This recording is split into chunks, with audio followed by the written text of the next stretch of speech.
Selamat datang kembali di channel kita, Kapur Tulis. Video kali ini admin akan membahas tentang kisah tragis para Qasim Kekaisaran Cina pada zaman dahulu. Kisah orang-orang Qasim Cina atau laki-laki yang dikebiri memiliki sejarah panjang yang menarik. Mereka hanya mendapatkan akses yang langka ke keluarga kaisar. Selama berabad-abad, mereka memegang kekuasaan besar sebagai penyimpan rahasia dan intrik kehidupan keluarga kaisar. Memelihara para Qasim di dalam istana kekaisaran Cina adalah sebuah tradisi kuno, dan menurut catatan disebutkan bahwa tradisi memelihara para pelayan yang telah dikebiri telah ada pada abad ke-8 sebelum Masehi. Selain keluarga kaisar, Qasim merupakan kelompok pria satu-satunya yang diperbolehkan memasuki kawasan istana kekaisaran Cina. Mereka bertugas sebagai penjaga tempat kediaman para selir kaisar, pendamping dari istri raja dan selir-selirnya, di mana kesuciannya harus terjaga dengan baik.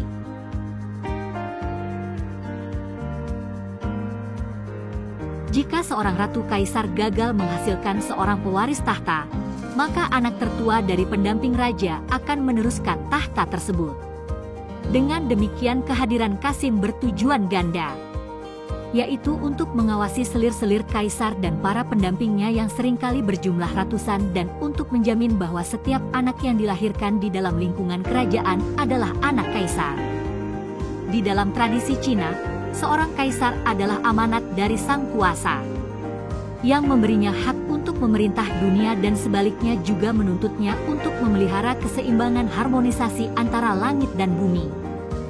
Karena dipercaya bahwa amanat yang dikirim oleh langit ini dapat dicabut jika seorang kaisar memerintah dengan tidak bijaksana dan berperilaku tidak baik, maka kehidupan pribadi dari seorang putra langit sangat dilindungi dari masyarakat biasa agar mereka tidak dapat mengamati kekurangan-kekurangan kaisar mereka.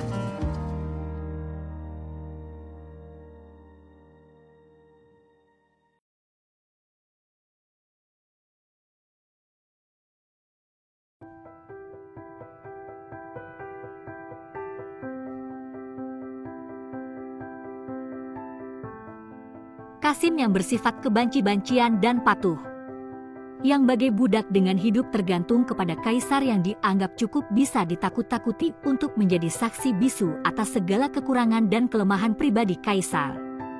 Seorang kaisar menaruh kepercayaan penuh kepada Qasim atau biasa disebut Taijian. Berawal dari pemikiran tradisional penganut Confucius sehubungan dengan kedudukan sebagai ayah.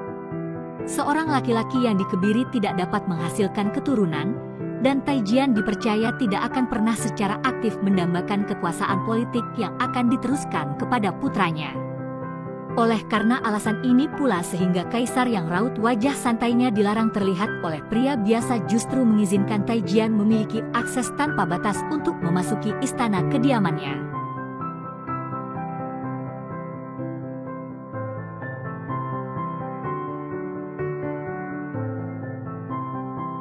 Seluruh negara besar dan kecil menderita satu kekurangan yang sama, penguasa yang dikelilingi oleh personil yang tidak layak. Siapa yang dapat mengontrol sang penguasa? Pertama-tama karena ia telah menemukan semua rahasia ketakutan dan harapan para penguasa itu, tulis Han Feizu, seorang ahli filosofi Cina kuno. Selama periode negara saling berperang dan merupakan seorang pelopor aliran legalisme. Sesungguhnya, peran unik seorang Qasim dalam istana kekaisaran memberikan dia kekuatan yang besar. Seorang kaisar tak perlu merisaukan para Qasimnya akan bersaing dan memperebutkan selir-selir dan tempat kediaman selir yang dapat mempengaruhi di posisi kaisar atas pewaris tahtanya, yang dapat mengubah perjalanan sejarah bagi dinastinya. Seiring waktu berjalan, rasa haus akan kekuatan, kekayaan, dan pengaruh membuat banyak Qasim menjadi bejat dan motivasi mereka menjadi tidak murni lagi. Di mana hal ini terjadi terutama pada periode-periode belakangan selama kekuasaan dinasti Ming dan Qing.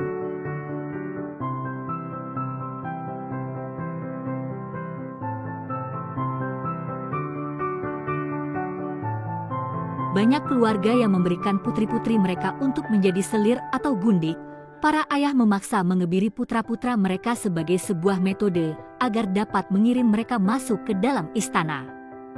dengan harapan akan mendapatkan pengaruh lebih atas kaisar dan membawa kehormatan bagi keluarga.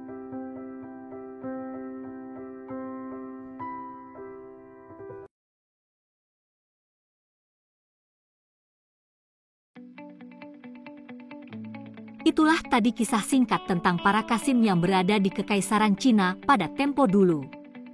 Terima kasih telah menyaksikan video pembahasan kita kali ini. Sampai bertemu lagi di video pembahasan kita berikutnya.